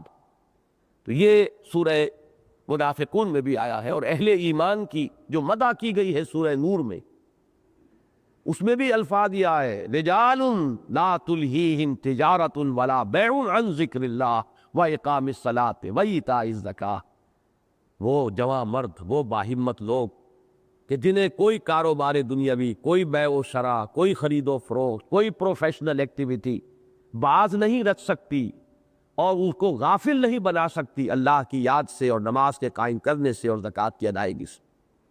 تو یہی در حقیقت سارا مقابلہ جو ہے ہمارا، اللہ کو اگر ہم یاد رکھ سکیں زندگی کے ہر کام کو کرتے ہوئے تو شیطان ہم سے دور رہے گا اور ہمارا ایمان محفوظ رہے گا، ہمارا عمل درست رہے گا۔ اور اگر یہ ذکر الہی جو ہے اس میں کمی آ گئی تو گویا کہ ہم نے اپنے آپ کو ایکسپوز کر دیا ہے اپنے اس ازلی دشمن کے سامنے، اسے موقع دیا ہے کہ وہ ہم پر مسلط ہو جائے۔ تو اس کے بعد میں نے عرض کیا تھا کہ تیسرا جو ہے سب سے بڑا ذریعہ ذکر کثیر کا۔ ذکر کثیر کا مفہوم کیا ہے؟ قرآن مجید میں دو مقامات پر، وہ بھی جو میں نے ابھی مغرب میں سورہ آل عمران کے آخری رکوع کی آیات پڑھی اس میں تعبیر کیا گیا، الذین یذکرون اللہ قیاما وقعودا وعلی جنوبہم۔ وہ لوگ جو اللہ کو یاد رکھتے ہیں کھڑے ہوئے بھی، بیٹھے ہوئے بھی اور لیٹے ہوئے بھی۔ ظاہر بات ہے کہ یہ تین ہی حیتیں انسان کی ہو سکتی۔ اگر آپ چل رہے ہیں تو کھڑے ہوئے چل رہے، وہ آپ کا ایریکٹ پوسچر ہے، چاہے آپ کھڑے ہیں ساکن، چاہے آپ چل رہے ہیں، یا پھر آپ بیٹھے ہیں، نشست کوئی بھی ہو آپ کی وہ بیٹھنا ہے، اور یا پھر آپ سوتے ہیں، آرام کرتے ہیں، استراحت فرماتے ہیں وہ لیٹنا ہے۔ ان تینوں حالتوں میں اللہ کو یاد رکھنا۔ الذین یذکرون اللہ قیاما وقعودا وعلی جنوبہم۔ اسی کو ایک اور جگہ بھی فرمایا ہے، یہ سورہ نساء کی آیت نمبر 103 ہے، فَإِذَا قَضَيْتُمُ الصَّلَاةَ۔ یہاں پر بھی دیکھیے وہی لفظ آ گیا، نماز جب پوری ادا کر چکو۔ یہ نماز خوف کا ذکر ہو رہا ہے، جو جنگ کی حالت میں نماز کس شکل میں ادا کی جائے، سورہ نساء میں۔ اس کے بعد فرمایا فَإِذَا قَضَيْتُمُ الصَّلَاةَ فَاذْكُرُوا اللَّهَ قِيَامًا وَقُعُودًا وَعَلَى جُنُوبِكُمْ، تو پھر یاد رکھو اللہ کو کھڑے ہوئے بھی، بیٹھے ہوئے بھی، لیٹے ہوئے بھی، اپنے پہلوؤں کے بل بھی، ہر حال میں اللہ کو یاد رکھنا ہے۔ اس ہر حال میں اللہ کو یاد رکھنے کا ذریعہ وہ یہ ہے کہ جو دعائیں ہیں زندگی کے ہر جو بھی معمولات ہیں، جو بھی انسان کو عمل کرنا ہوتا ہے، ان میں سے ہر ایک کے ساتھ منسلک ایک دعا موجود ہے۔ کھانا شروع کر رہے ہیں تو بسم اللہ الرحمن الرحیم، کھانا کھا چکے ہیں تو الحمدللہ الذی اطعمنی وسقانی وجعلنی من المسلمین، اس اللہ کا شکر ہے جس نے مجھے کھلایا پلایا اور مجھے مسلمانوں میں بنایا، مجھے پیدا کیا مسلمانوں میں، اس کا بڑا فضل ہے۔ یہاں تک کہ آپ بیت الخلاء میں داخل ہو رہے ہیں تو دعا ہے، اور بیت الخلاء سے واپس آ رہے ہیں تو دعا ہے۔ الحمدللہ الذی اذھب عنی الاذی وعافانی، اس اللہ کا شکر ہے جس نے مجھ سے اذیت بخش چیز کو دور کر دیا۔ یہ فضلات جو ہے یہ جسم میں رک جائیں تو سارا فساد پیدا ہو جائے گا۔ پیشاب رک گیا ہو کسی کا، اس سے پوچھئے کہ کیا اس پر بیتتی ہے۔ قبض جو ہے وہ کس قدر، جو ہمارے اطباء کے نزدیک تو وہ بہت سے امراض کا جو ہے اصل جو ہے سبب وہ قبض ہے۔ تو یہ فضلات جو ہے ان کا خارج ہو جانا جسم سے، یہ ایک بہت بڑا احسان ہے اللہ کا۔ الحمدللہ الذی اذھب عنی الاذی، اس اللہ کا شکر ہے جس نے مجھ سے اذیت بخش چیزوں کو دور کر دیا۔ وعافانی، اور مجھے عافیت عطا فرمائی، کہ ان فضلات کا جسم سے خارج ہو جانا گویا کہ عافیت کا ذریعہ ہے۔ تو ہر عمل سے متعلق، یہاں تک کہ اب یہ بات ذرا کہتے ہوئے انسان کو ہچکچاہٹ محسوس ہوتی ہے، لیکن جو حیوانی افعال و اعمال میں سب سے زیادہ ہو سکتا ہے اونچا یا سب سے زیادہ حیوانی فعل یعنی قضاء شہوت، تو مباشرت سے پہلے بھی دعا ہے۔ یہ ہے دعا کا وہ معاملہ کہ جو ہمیں اپنے دین کے اندر نظر آتا ہے حضور کے معمولات میں، اور اس دعا کا میں یہ عرض کر دوں آپ سے کہ اس قدر اس کی تاثیر ہے دوہری، اس میں بیک وقت دو نسبتیں قائم ہوتی ہیں۔ ادعیہ معصورہ یا ادعیہ مسنونہ جب آپ پڑھتے ہیں تو ایک تو یہ کہ دعا میں تو خطاب اللہ سے ہے، اللہ کا ذکر ہے، اللہ کی یاد ہے، اور اس کے ساتھ ہی چونکہ الفاظ وہ ہیں جو محمد الرسول اللہ صلی اللہ علیہ وسلم سے منقول ہیں، جو آپ کا معمول تھے، تو ایک نسبت اللہ سے قائم ہوئی اور ایک نسبت اللہ کے رسول صلی اللہ علیہ وسلم سے قائم۔ تو تیسرا ذریعہ ذکر جو ہے ذکر کثیر کی کیفیت کو حاصل کرنے کے لیے، یہ ذکر کثیر نوٹ کر لیجئے، قرآن مجید میں 3 جگہ آیا۔ ایک یہ آیت ہے وَاذْكُرُوا اللَّهَ كَثِيرًا لَعَلَّكُمْ تُفْلِحُونَ، اللہ کا ذکر کرو کثرت کے ساتھ تاکہ تم فلاح پاؤ۔ ایک سورہ احزاب میں 2 جگہ پر آیا ہے۔ سورہ احزاب کی آیت نمبر 42 ہے، یا ایھا الذین آمنوا اذکروا اللہ کثیرا وسبحوہ بکرۃ واصیلا، اہل ایمان اللہ کا ذکر کرو کثرت کے ساتھ اور اس کی تسبیح کیا کرو صبح اور شام کے اوقات میں۔ اور آیت نمبر 35 میں جہاں بہت سے اوصاف گنوائے گئے ہیں، المسلمین والمسلمات المؤمنین والمؤمنات، یہ جو تکرار ہوئی ہے، اس میں آخری جو آیا ہے والذاکرین اللہ کثیرا والذاکرات، اور ذکر کرنے والے اللہ کا کثرت کے ساتھ، اور ذکر کرنے والیاں، ذکر کرنے والی خواتین، اور وہاں بھی لفظ کثیر کا اضافہ کیا گیا۔ اب چوتھی شکل جو ہے، ایک تو میں نے دعائے مسنونہ کہی ہے، چوتھے اذکار مسنونہ ہیں۔ وہ اذکار ہیں نہایت جامع جملے جن میں یوں سمجھیے کہ ایمان کا اور معرفت کا خلاصہ اللہ تعالیٰ نے درج کر دیا ہے۔ سبحان اللہ، سبحان اللہ، الحمدللہ، یہ 2 چیزیں جو ہیں انتہائی جامع ہیں۔ ذات باری تعالیٰ کی کل معرفت ان 2 جملوں کے اندر آ گئی، اس لیے کہ اللہ کو ہم کس قدر جان سکتے ہیں، اس کی ذات کو تو ہم نہیں جان سکتے۔ وراء الورا ثم وراء الورا ثم وراء الورا، ہمارے ذہن سے، فکر سے، سوچ سے، تخیل سے اعلیٰ ہے، عرفہ ہے۔ اب رہ گیا معاملہ اس کی صفات کا، اور ان صفات کے 2 پہلو ہوں گے، یا سلبی انداز ہوگا کہ اللہ میں کوئی عیب نہیں، کوئی نقص نہیں، کوئی ضعف نہیں، کوئی احتیاج نہیں، اور یا پھر مثبت انداز ہوگا اللہ میں تمام صفات کمال موجود ہے، وہ القادر ہے، وہ العلیم ہے، وہ تمام صفات حسنہ سے متصف ہے بتمام و کمال۔ یہی دو پہلو ہے. سبحان اللہ، اللہ پاک ہے کس شے سے؟ ہر عیب سے، ہر نقص سے، ہر ضعف سے، ہر احتیاج سے، ہر کوتاہی سے. اور اللہ متصف ہے تمام صفات کمال سے. الحمدللہ. لہذا حضور نے فرمایا تسبیح نصف المیزان والحمدللہ تملؤہ. تسبیح یعنی سبحان اللہ سے نصف میزان ہو جاتی ہے، معرفت خداوندی آدھی آپ کو حاصل ہو گئی.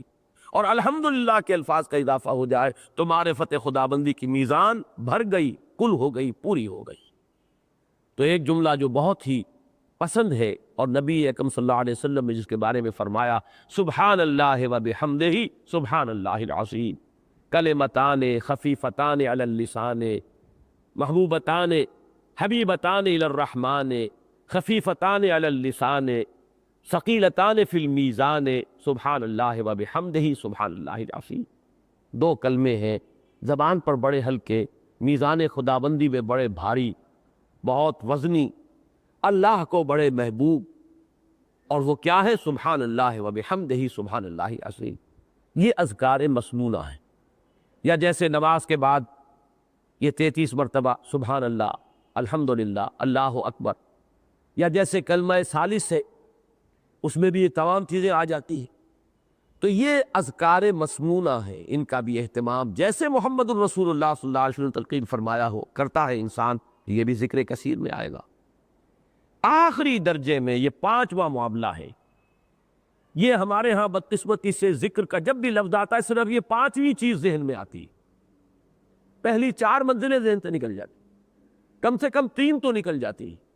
قرآن کے بارے میں تصور نہیں رہا ہے کہ الذکر وہ ہے. نماز کے بارے میں یہ عام طور پر معلوم نہیں ہے کہ ذکر کا جامع ترین جو طریقہ ہے اور ذریعہ ہے وہ نماز ہے. ادعیہ معصورہ جو ہے وہ اس لیے بھی ہم ان سے محروم رہ گئے کہ ان کو یاد کرنا پڑتا ہے. ظاہر بات ہے وہ دعائیں یاد ہوں گی تبھی تو آپ مختلف افعال و اعمال کو کرتے ہوئے وہ دعائیں جو ہے وہ آپ کر سکیں گے. لہذا یہ 3 چیزیں اوجھل ہو گئی. اب رہ گئے اذکار مسنونہ. اور 5ویں چیز یہ ہے کہ مختلف جو سلاسل ہیں ہمارے، یہ سلسلہ نقشبندیہ کا طریق ذکر ہے، اور یہ سلسلہ قادریہ کا ذکر ہے، یہ فلاں سلسلے کے ذکر ہیں، اوراد ہیں، اذکار ہیں. تو اکثر و بیشتر لوگوں کی نگاہ میں ذکر صرف یہی رہ گیا. اور یہ میں آپ سے عرض کر دوں کہ میرے نزدیک یہ 5ویں نمبر پر آتا ہے. میں اس کی نفی نہیں کرتا، اس لیے کہ یہ حقیقت میں کوئی ماہر طبیب، یہ اس کا کام ہے کہ وہ کسی شخص کے مرض کی تشخیص کرتا ہے اور پھر اسے اس کی مناسبت سے دوائی دیتا ہے. تو کوئی بھی اگر روحانی معالج ہے، صاحب شعور، وہ دکاندار جو پیر ہے اس وقت ان کا میں ذکر نہیں کر رہا، واقعتاً خدا رسیدہ مخلص، واقعتاً اللہ کا بندہ، اللہ کے ساتھ ہی بندوں کو جوڑنے کی کوشش کرنے والا، وہ اگر ماہر طبیب ہے تو وہ دیکھے گا کہ کسی شخص میں کون سا خاص مرض ہے. کسی میں حب دولت زیادہ نظر آئے گی اسے، کسی میں دولت سے زیادہ اقتدار کی حوث نظر آئے گی، دولت جاتی ہو جائے لیکن مجھے دنیا میں غلبہ اور اقتدار حاصل ہو جائے. کسی میں ہو سکتا ہے کہ شہوت کا مادہ اسے ضرورت سے زیادہ مشتعل نظر آئے. یہ مختلف جو بھی ہمارے اڈ یا لیبیڈو کے جو انسٹنکٹس ہیں، ہمارے حیوانی جبلتیں ہیں، انہی میں سے تو دی ارج ٹو ڈومینیٹ اس کو بھی شمار کیا گیا. ایڈلر نے کہا ہے کہ سب سے بڑا جذبہ محرکہ انسان میں دی ارج ٹو ڈومینیٹ، دوسروں پر تفوق حاصل کرنا، حب تفوق. کسی نے سیکس کو قرار دیا ہے فرائڈ نے، کسی نے پیٹ کو قرار دیا مارکس نے، مختلف ہے. لیکن اب وہ طبیب دیکھے گا کہ کس شخص میں کون سی چیز ہے، اس کی مناسبت سے اسے کوئی ذکر. تم فلاں آیت کا مراقبہ کیا کرو، ذرا تم سونے سے پہلے 100 مرتبہ یہ آیت پڑھ لیا کرو، یا فلاں وقت میں یہ ذکر کر لیا کرو. یہ ہے وہ اسپیسیفک پریسکرپشنز کہ جو ایک معالج جو ہے وہ اپنے مریض کو تجویز کرتا ہے. جن کو جب ہمارے ہاں یہ بھی روایت کی شکل میں ڈھل گئے، یہ بھی اب ایک رسم بن گئی، تو اب انہوں نے مختلف سلاسل کے اذکار کی شکل اختیار کر لی. اور اس میں ایک اور جو اضافہ ہوا ہے وہ یہ ہے کہ دنیا میں جو دوسرے معاشرے یا دوسرے نظام ہیں، اور ان میں بھی تصوف کے جو بھی طور طریقے رائج رہے، کچھ ان کے اوپر بھی ہم نے قیاس کر کے ان سے بھی کچھ چیزیں لی ہیں. اور اصل وجہ کیا ہے اس کی؟ کہ جو اصل ذکر تھا اس سے ہمارا تعلق کمزور ہوا، وہ قرآن مجید۔ اس خلا کو پھر پر کرنے کے لیے کہیں ادھر سے کہیں ادھر سے، کہیں سے کوئی چیز مستعار لی گئی ہے، کہیں سے کوئی چیز مانگی گئی ہے، وہ خاص اس کے وہ بنائے گئے اس طرح بیٹھو، یہ جس کو کہ یعنی ہندی زبان میں اس کے لیے خاص اصطلاح ہے آسن، فلاں آسن اختیار کرو۔ وہ آسن جو ہے ہمارے ہاں بھی اب آ گئے کہ ذکر کرتے ہوئے اس طرح بیٹھو اور یوں محسوس کرو اور اس طرح سمجھو کہ تمہارے فلاں لطیفہ قلب کے اوپر اس وقت ایک روشنی کا نزول ہو رہا ہے، اور یہ سب تصور، یہ سب آپ کو کہا جاتا ہے کہ آپ تصور کیجئے کہ ایسا ہے، یہ صرف ایک آٹو سجیشن، اور اس کے لیے بھی یہ نفسیاتی ایکسرسائزز جو تجویز کی گئی ہیں، میرے نزدیک یہ تمام چیزیں در حقیقت نتیجہ ہے اس کا کہ اصل ذکر سے توجہ جب ہٹی، قرآن جو سب سے مرکزی ذکر تھا، تو اب اس کے خلا کو ہم نے ادھر ادھر سے، جیسے کہ فزیکل فنومینن ہے، کہیں ہوا کا دباؤ کم ہو جائے گا تو آندھیاں چلے گی اور جھکڑ آئے گی، سائیکلون آئے گا، اسی طریقے سے اصل میں جو سب سے بڑا مرکزی ذکر تھا، جو اس کے لیے جیسے کہ چکی کی وہ کلی ہوتی ہے کہ جس کے گرد اس کا پاٹ جو ہے گھومتا ہے، تو وہ تو تھا قرآن مجید۔ اور ذکر جب اس سے تعلق کمزور ہوا ہے امت کا، تو پھر ان کیفیات کو پیدا کرنے کے لیے کچھ اضافی اور مصنوعی طریقے اختیار کیے گئے، اور ہوتے ہوتے انہی کے اوپر ذکر کا اطلاق ہو گیا اور اصل چیزیں دین سے اوجھل ہو گئی۔ تو میری آج کی گفتگو کا آپ اس میں ملخص یہ سمجھیے، لب لباب، کہ ذکر کا اصل مطلب ہے اول تو لفظی اور اصطلاحی مفہوم میں کہ ہمارے اپنے اندر ہے، جیسے کنویں کے اندر پانی ہے لیکن نکالنے کے لیے آپ کو ڈول ڈالنا پڑا اور رسی جو ہے آپ کو چاہیے، رسی سے اس ڈول کو آپ نے نیچے اتارا ہے، پھر اس کو پانی کو کھینچا ہے۔ تو اللہ کی یاد اور اللہ کی معرفت وہ ہماری فطرت میں ہے گہرائی میں، یہ پانی بہت نیچے اتر گیا ہے، اس کے لیے ڈول ڈال کر اس پانی کو اوپر ہمیں لانا ہے تاکہ ہم اسے پی سکیں۔ تو یہ ذرائع ذکر ہے اصل میں کہ جن کو ہم ذکر سے تعبیر کرتے ہیں، ان میں اہم ترین مقدم ترین قرآن مجید، تلاوت قرآن سے بڑا بلکہ یہاں تک آتا ہے کہ دعا کے بارے میں فرمایا گیا کہ مخ العبادہ ہے، الدعاء هو العبادہ، لیکن حضور نے فرمایا کہ اللہ تعالیٰ فرماتے ہیں کہ جو شخص قرآن مجید کی تلاوت کرتا ہے اور وہ تلاوت میں منہمک ہونے کی وجہ سے مجھ سے دعا نہیں کر سکتا یا نہیں کر پاتا، توجہ اس کی تلاوت ہی میں ہے، اسے میں ان سے بھی بڑھ کر دوں گا کہ جو مجھ سے مانگتے ہیں۔ اس لیے کہ سب سے بڑا ذکر یہی ہے۔ دعا کو بھی میں نے عرض کیا کہ وہ تیسرے نمبر پر آئے گا، پھر یہ کہ تلاوت قرآن، اقامت الصلاۃ، اور پھر ادعیہ مسنونہ، پھر اذکار مسنونہ، اور پانچویں نمبر پر وہ تمام چیزیں کہ جو آج کل ہمارے ہاں مروج ہے، اور وہ در حقیقت ماہر اطباء تھے جنہوں نے وہ چیزیں تجویز کی تھی، لیکن یہ کہ وہ پھر اب ایک رسم کی شکل اختیار کر گئی ہے۔ اس وقت ان کی اصل حیثیت ہوگی تو اس اعتبار سے کہ کوئی شخص آپ کی خاص کیفیت کو بھانپ کر اور آپ کی اصل کمزوری کی تشخیص کر کے پھر آپ کو کوئی خاص ذکر تجویز کرے، یہ وہ پرٹیکولر پریسکرپشن ہوگی کسی متعین شخص کے لیے، اور اس کا پھر تکرار کرنا، مراقبہ کرنا، بار بار کا پڑھنا، وہ آپ کے اس مرض کے ازالے کا ذریعہ بن جائے۔ فرمایا فَإِذَا قُضِيَتِ الصَّلَاةُ فَانتَشِرُوا فِي الْأَرْضِ وَابْتَغُوا مِن فَضْلِ اللَّهِ وَاذْكُرُوا اللَّهَ كَثِيرًا لَعَلَّكُمْ تُفْلِحُونَ، تاکہ تم فلاح پاؤ۔ یہ لفظ بارہا آیا ہے کہ لعلہ کا اصل ترجمہ جو عربی زبان میں وہ ہے شاید، شاید کہ تم فلاح پاؤ، لیکن چونکہ شاہانہ انداز کلام میں جب لفظ شاید آتا ہے تو وہ ایک حتمی وعدے کی صورت ہوتی ہے۔ کوئی بادشاہ اپنے کسی سپہ سالار سے کہے یا کسی 30 ہزاری 50 ہزاری منصبدار سے اگر کہتا تھا کہ ہم تمہیں فلاں مہم پر بھیج رہے ہیں، اگر تم اس میں کامیاب ہو گئے تو شاید کہ ہم تمہیں وہ فلاں جاگیر بھی عطا کر دیں۔ اب یہاں یہ شاید جو ہے یہ شاہانہ انداز کلام میں یہ پختہ وعدہ، تو اللہ تعالیٰ کے کلام میں جب یہ آتا ہے لعلہ، تو وہاں ہم شاید کا ترجمہ نہیں کرتے، تاکہ، گویا کہ یہ پھر اس کا اللہ تعالیٰ کی طرف سے ایک موعودہ یہ معاملہ ہے کہ یہ تمہیں اس کا نفع یا اس کا فائدہ جو ہے حاصل ہو جائے گا۔ لعلکم تفلحون، شاید کہ یا تاکہ تم فلاح پاؤ۔ لفظ فلاح پر بھی بہت مرتبہ گفتگو ہوئی ہوگی، لیکن بعض حضرات آج بالکل مجھے نئے بھی نظر آ رہے ہیں۔ اس کی بھی حقیقت کو سمجھیے، فلاح کہتے کسے؟ اور یہ حقیقت بھی سمجھ میں نہیں آ سکتی جب تک کہ حقیقت انسان آپ پر واضح نہ ہو، جس پر میں نے بڑی مفصل گفتگو کی۔ اس کا لمبے لباب آپ کے سامنے عرض کر دوں۔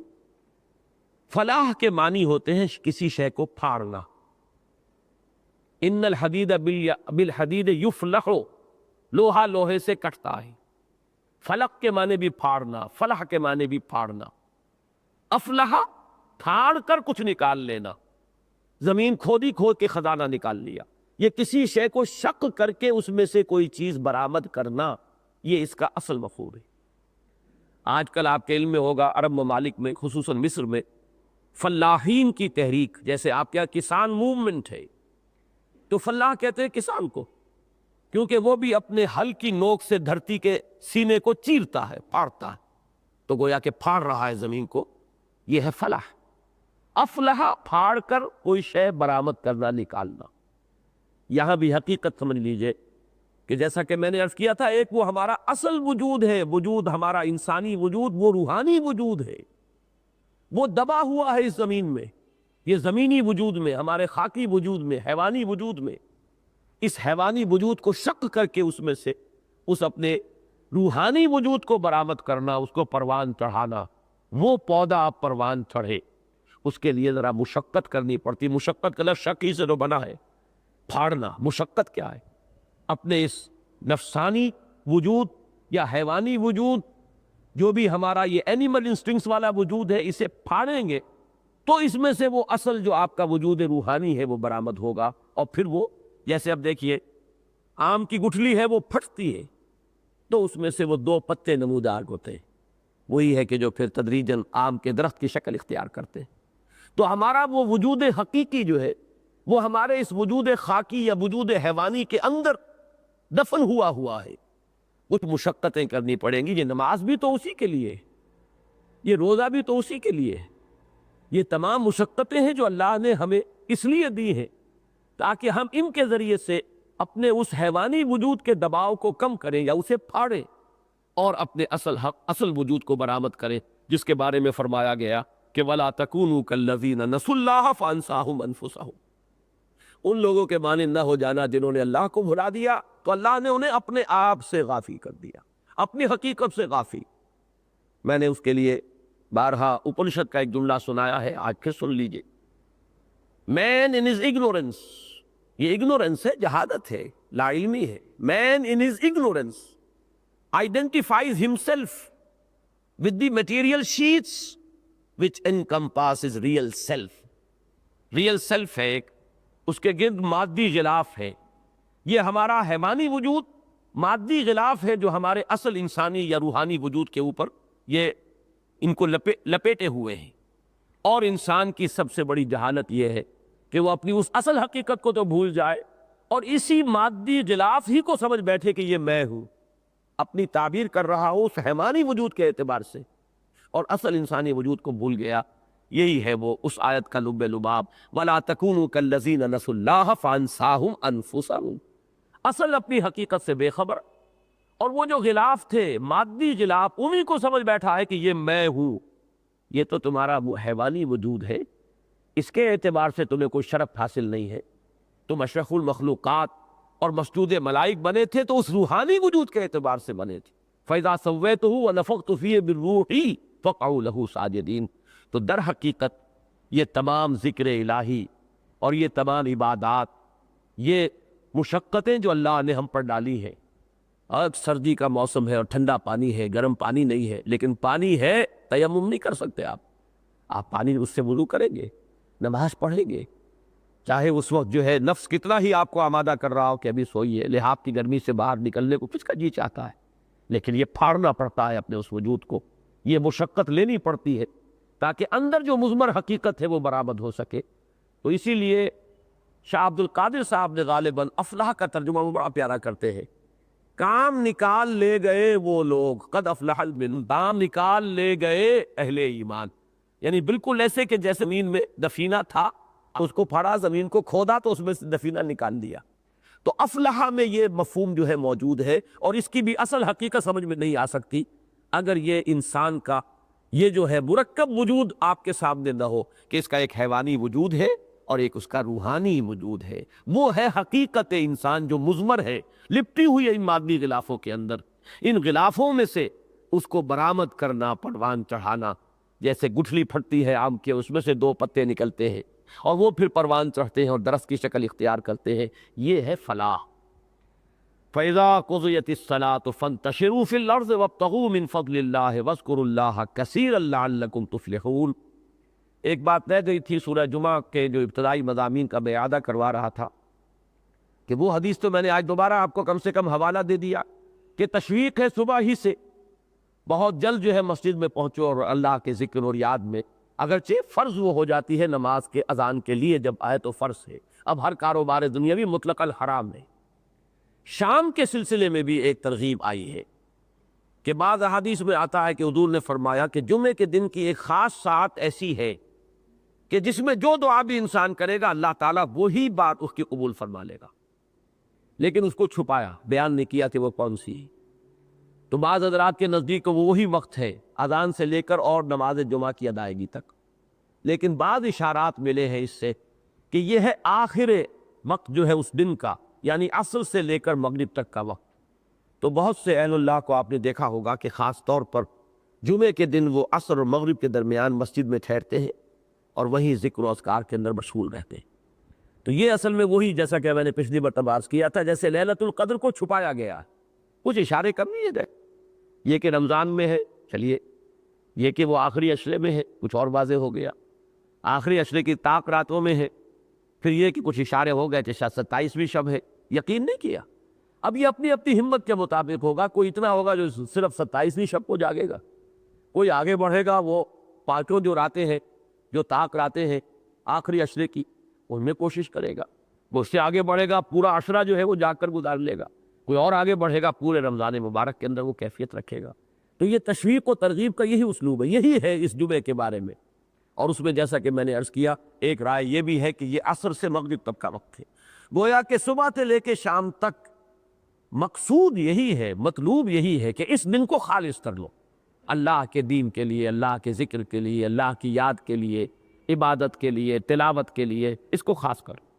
لیکن یہ کہ بہرحال فرضیت کا جہاں تک تعلق ہے، جس وقفے میں کہ حرام ہو جائے گا کاروبار دنیاوی، وہ وہی ہے اذان سے لے کر اذا نودی للصلاۃ من یوم الجمعہ فاسعوا الی ذکر اللہ وذروا البیع ذلکم خیر لکم ان کنتم تعلمون فاذا قضیت الصلاۃ فانتشروا فی الارض وابتغوا من فضل اللہ واذکروا اللہ کثیرا لعلکم تفلحون وَإِذَا رَأَوْا تِجَارَةً أَوْ لَهْوًا انفضوا إِلَيْهَا وَتَرَكُوكَ قَائِمًا. اور جب انہوں نے دیکھا ایک کاروبار یا کوئی کھیل تماشا تو وہ دوڑ گئے اس کی طرف، لپک گئے اس کی طرف اور چھوڑ گئے آپ کو اے نبی صلی اللہ علیہ وسلم کھڑے ہوئے. قُلْ مَا عِنْدَ اللَّهِ خَيْرٌ مِّنَ اللَّهْوِ وَمِنَ التِّجَارَةِ، کہہ دیجئے کہ جو کچھ اللہ کے پاس ہے وہ کہیں بہتر ہے، اعلیٰ ہے، وقی تر ہے تجارت سے بھی اور کھیل تماشے سے بھی. واللہ خیر الرازقین، اور اللہ ہی ہے بہترین رزق دینے والا. یہ آیت کے الفاظ خود بول رہے ہیں کہ کوئی معین واقعہ ہے اس کے پس منظر میں. واقعہ یہ تھا کہ مدینے میں اجناس کی کمی تھی، غلہ نہیں تھا، دکانیں خالی تھی، لہذا ایک طرح کی قحط کی سی کیفیت تھی.